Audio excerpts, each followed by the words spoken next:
Buenas tardes, muchas gracias por acompañarnos en este acto, a pesar de la enorme competencia que hemos tenido esta tarde con diversas convocatorias aquí en Madrid, también de ámbito ético, de ámbito animalista. Gracias por acompañarnos y gracias también a quienes me acompañan en la mesa en el foro de hoy. Como sabéis, la Asociación Parlamentaria por la Defensa de los Derechos de los Animales trabaja por todos los animales. Hace un par de años pudimos mejorar el Código Penal en relación con el maltrato animal y logramos que se tipificara la zoofilia. La semana pasada pudimos felicitarnos porque se ratificara por fin, después de 30 años de espera, el Convenio Europeo de Animales de Compañía, y además por unanimidad, sin que se hiciera ninguna reserva por parte del Gobierno, y con lo cual conseguimos que se prohibiera en toda España el corte de los rabos de los perros, entre otras cosas, ¿no? Desde luego nuestros esfuerzos nos costó convencer a los diversos grupos parlamentarios. Pues bien, el pasado sábado apoyamos y participamos en una multitudinaria manifestación por la abolición de la tauromaquia y hoy vamos a abrir un debate sobre otros animales. En este caso no los maltratamos en festejos populares, tampoco los tenemos en casa. Se trata de los animales que forman parte de la dieta de la mayoría de nuestra sociedad. Seguramente desde algún sector económico se nos advertiría que con las cosas de comer no se juega. Pero no solo es que el siglo XXI, estamos convencidos de que el siglo XXI va a ser el siglo de los derechos de los animales y eso va a tener consecuencias. Es que los límites del consumo van a impulsar cambios trascendentales en nuestra economía y con toda seguridad van a agudizar las contradicciones de nuestra sociedad. El reciente lanzamiento del libro La carne que comemos, el verdadero coste de la ganadería industrial, de Philip Limbery, publicado en Alianza Editorial, ha abierto un debate social sobre los impactos de la ganadería intensiva y las soluciones para un mundo más sostenible. Por eso hemos organizado este foro, contando con la presencia del propio autor de este libro, al que agradecemos que haya hecho el esfuerzo de venir aquí. Este debate o debates similares se ha producido ya en otros parlamentos, en la Asamblea Nacional Francesa, en el Parlamento italiano y en el Parlamento de la República Checa, y hoy llega también a las Cortes Generales españolas. Y permitidme que tome prestados algunos datos que aparecen en este ensayo. En todo el mundo se crían unos 70.000 millones de animales de granja cada año. 70.000 millones. 2/3 de los cuales se crían en granjas industriales. En conjunto, consumen 1/3 de los cereales producidos en todo el mundo. Consumen el 90% de la harina de soja de todo el mundo y hasta el 30% de las capturas totales de pescado. Como os podéis imaginar, recursos que podrían alimentar a miles de millones de personas. Este es un negocio que depende del uso de enormes cantidades de antibióticos. La mitad de los que se utilizan en el mundo acaban en las granjas, lo que constituye el caldo de cultivo para la aparición de nuevos supermicrobios que son resistentes a los antibióticos. La ganadería industrial consume también recursos naturales tan valiosos como el agua, la tierra y el petróleo. Comprenderéis por qué este libro, en su título original en inglés, se llamaba Farmageddon, ¿no? Farmageddon, ¿no? Haciendo un juego de palabras entre la granja y el apocalipsis. Philip Limbery explica cuál es el verdadero coste de la carne barata, que no es tan barata como se nos dice, y termina haciendo un llamamiento a un consumo más racional, más saludable y más compasivo. Paso a presentar directamente a quienes me acompañan en esta mesa. En el centro tenéis a Philip Limbery, autor de este libro, La carne que comemos, el verdadero coste de la ganadería industrial. Él es el presidente de la ONG Compassion in World Farming, luego hablaremos de ella. Al otro lado se encuentra Ana María Pisapia, portavoz de Compassion in World Farming para la Europa del Sur. A mi lado se encuentra Rosa Díez Zagarro, portavoz de la plataforma Lo Porzano sin Ganadería Intensiva. Y en el centro de la mesa el diputado Jorge Luis, que es miembro de la Asociación Parlamentaria en Defensa de los Derechos de los Animales. Hablaba antes de Compassion in World Farming y os podéis preguntar, ¿y eso qué es? Bueno, pues se trata de la mayor organización no gubernamental internacional que se dedica a la protección y al bienestar de los animales de granja. Compassion tiene una historia muy particular. Fue fundada hace 50 años por Peter Roberts, un granjero británico que a finales de los 60 acababa de poner en marcha una pequeña granja con unas pocas vacas, hasta que un día unos mensajeros de la industria avícola lo llamaron y le hicieron una oferta muy bien fundamentada económicamente. Le propusieron construir en sus tierras unas cuantas naves con 30.000 pollos en cada nave y le ofrecieron mucho dinero. Y Peter Roberts, que nunca había visto una granja intensiva, se quedó absolutamente horrorizado ante la idea de hacinar tantísimos animales en una nave y quitarles todo, quitarles el aire, quitarles el sol, quitarles la posibilidad de moverse con libertad. Por eso Roberts y su esposa decidieron luchar contra esa barbaridad y decidieron fundar Compassion in World Farming. Él dejó de ser ganadero, además se hizo vegetariano, incluso posteriormente llegó a fundar una de las primeras empresas productoras de alternativas a la carne. Recientemente esta organización internacional, Compassion in World Farming, que defiende el bienestar de los animales de granja, ha conseguido algunas victorias legislativas históricas, como la prohibición en la Unión Europea de las jaulas en batería para gallinas y de las jaulas para terneras. Son pasos que siempre nos parecen pequeños, pero que suponen un cambio de mentalidad mucho más importante de lo que puede aparecer a simple vista. Y paso sin más a presentar más profundamente al primer ponente, Philip Limbery. Desde 2005 él es el director ejecutivo de la organización internacional líder en bienestar de los animales de granja, Compassion in World Farming. Es profesor visitante de la Universidad de Winchester. Su libro, La carne que comemos, el verdadero coste de la ganadería industrial, cuyo título original no me resisto a decir, el título literal sería Farmagedón ilustrado, el verdadero coste de la carne barata.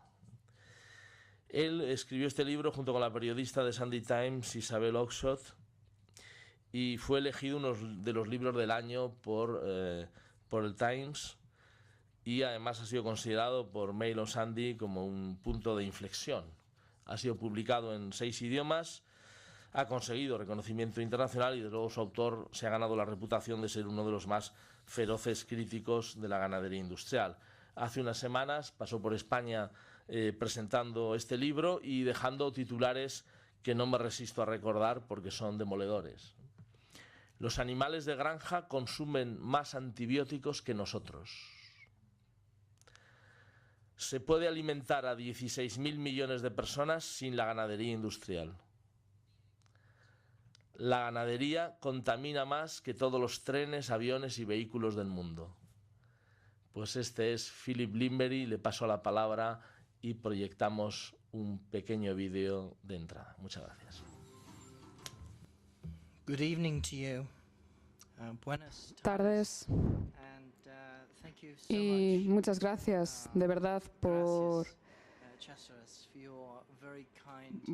Su introducción tan cálida. Es un placer, es un privilegio para mí estar aquí en el Congreso de los Diputados de España y estoy muy agradecido a la Asociación Parlamentaria en Defensa de los Derechos de los Animales, la APDD. Muchas gracias por haber organizado este evento y haber invitado a mi organización esta tarde. Gracias a todos por haber venido esta tarde aquí.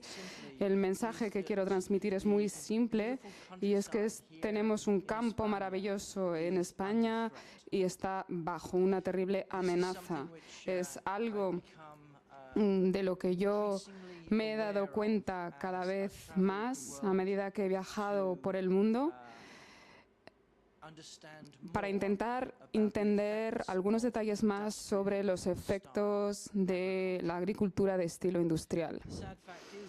Lo triste, quizá, es que detrás de las etiquetas tan bonitas de que todo viene del campo, que todo es fresco, este tipo de etiquetas que vemos en los huevos, en la carne y la leche, la gran mayoría de los animales de las granjas en Europa, en mi país, en el Reino Unido y aquí también en España es así, son ganaderías o granjas industriales.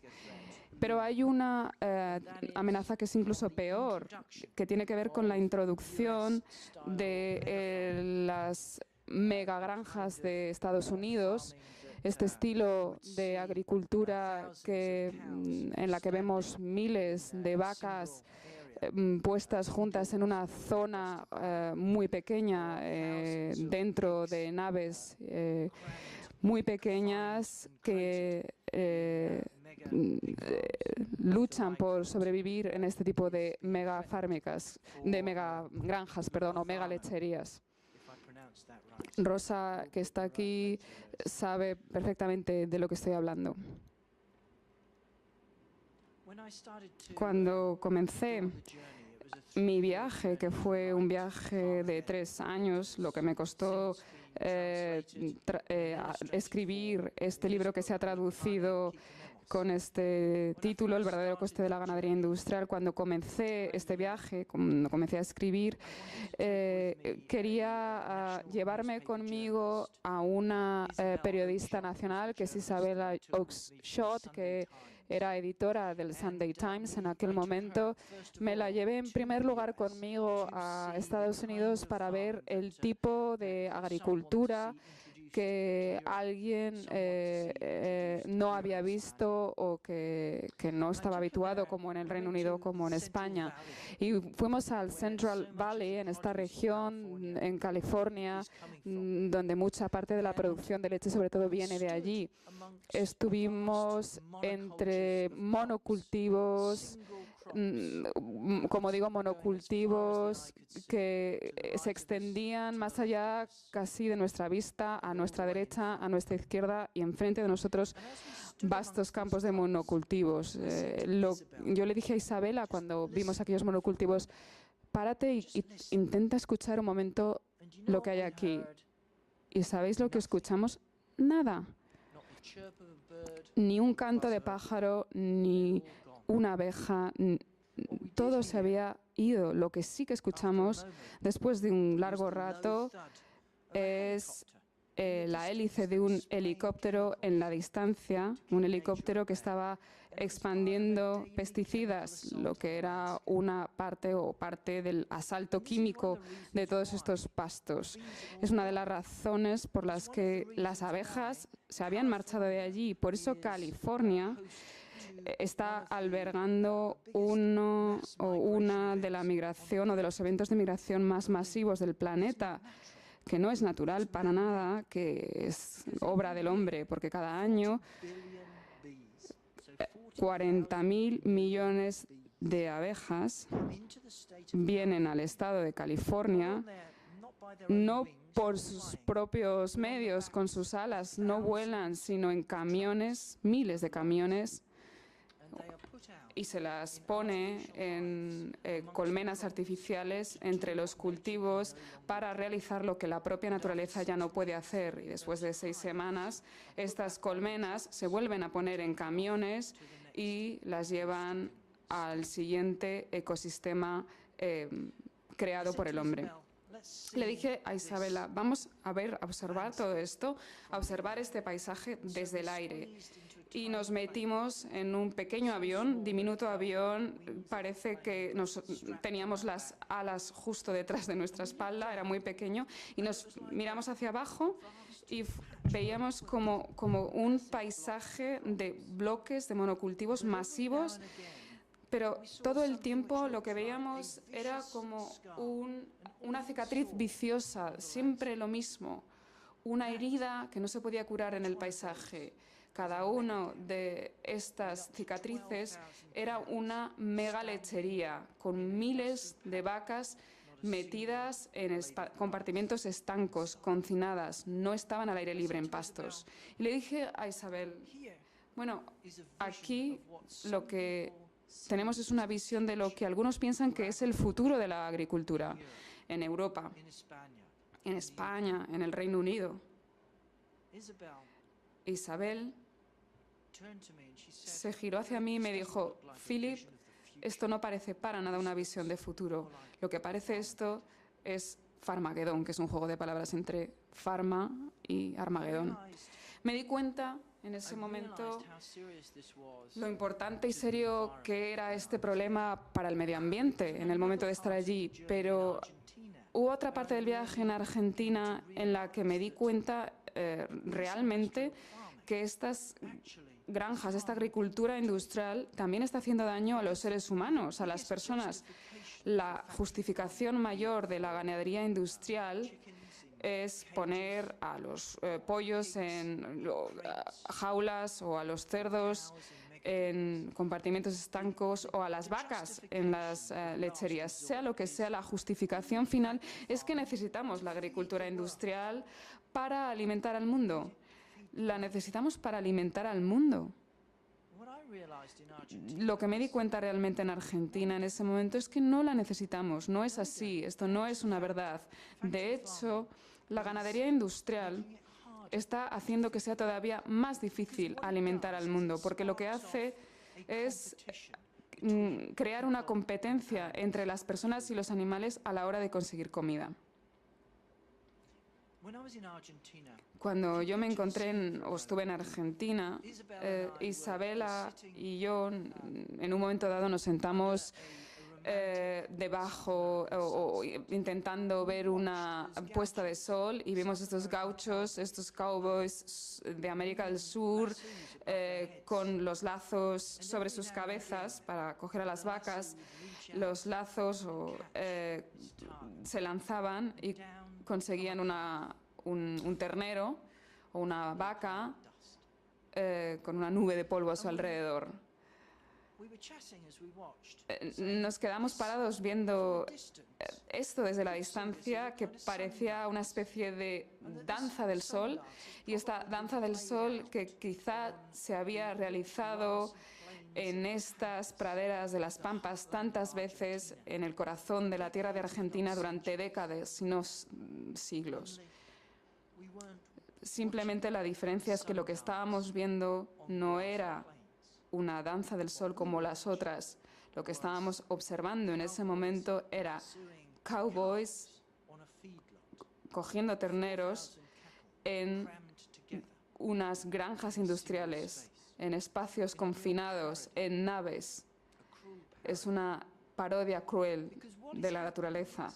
Lo que ocurre en realidad, por tanto, es que estos terrenos, estas praderas, ya no las utilizan las vacas, sino que se han convertido en cultivos para soja. Y a las vacas se las ha llevado a naves confinadas. La soja que se ha cultivado, plantado, se hace para ser exportadas y alimentar a animales de ganadería industrial aquí en Europa, a pollos, a cerdos y a otras criaturas. Y aquí está la ecuación que tenemos que plantearnos. La ganadería industrial de estos lugares de aquí significa que hay hábitats y selvas, praderas que han sido destruidas y eliminadas en otros países para dar cabida a alimentación industrial de animales. A los animales se les ha confinado en naves que parece que ahorra espacio, pero no es así. Porque los animales están en un espacio pequeño, pero en estas zonas, en estas praderas al aire libre, lo que se hace es cultivar pienso para estos animales en tierras arables, tierras en las que podríamos cultivar comida para ti y para mí, para los seres humanos. Si ponemos todos los cultivos que actualmente se están cultivando para alimentar animales de ganadería industrial en todo el mundo, si lo pusiéramos en un campo único, este campo tendría la superficie entera de lo que es la Unión Europea actualmente. Es así de grande. Lo que estamos haciendo, señoras y señores, en este momento es utilizar tierra arable que es escasa para alimentar a animales de ganadería industrial. Y al hacerlo, estamos perdiendo cultivos y plantas que podrían alimentar más de 4.000 millones de personas en el mundo, o incluso más.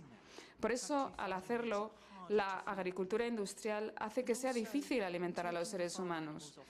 Y si les sacamos a los animales fuera de sus tierras, la comida que se produce en las granjas industriales es de peor calidad, en comparación con los pollos criados en libertad o los terneros en los pastizales, que tendrían proteínas o propiedades mucho más de mayor calidad que de las que tienen si están confinados en naves. O sea que si lo miramos desde la perspectiva de los valores nutricionales de la comida con la que estamos dando de comer a nuestros hijos, o incluso con la capacidad de alimentar a esta generación y a las generaciones futuras, desde esta perspectiva, la agricultura industrial tampoco tiene sentido, no tiene ningún sentido, de hecho. Por eso, creo que es un privilegio estar aquí, unirme a personas que están aquí en España, que están luchando, de hecho, contra la ganadería industrial.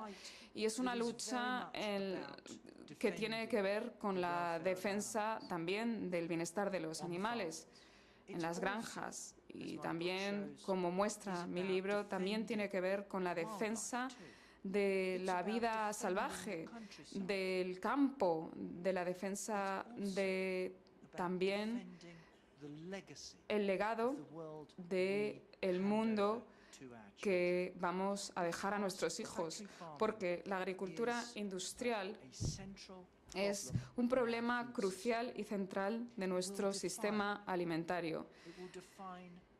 Definirá el bienestar del mundo en el que vivimos y también en el que vivirán las próximas generaciones. Nosotros, señoras y señores, somos la última generación, creo yo, que va a poder vivir en un planeta vivible. Y una gran parte de asegurar el legado tiene que ver con la finalización de la ganadería industrial. Muchísimas gracias.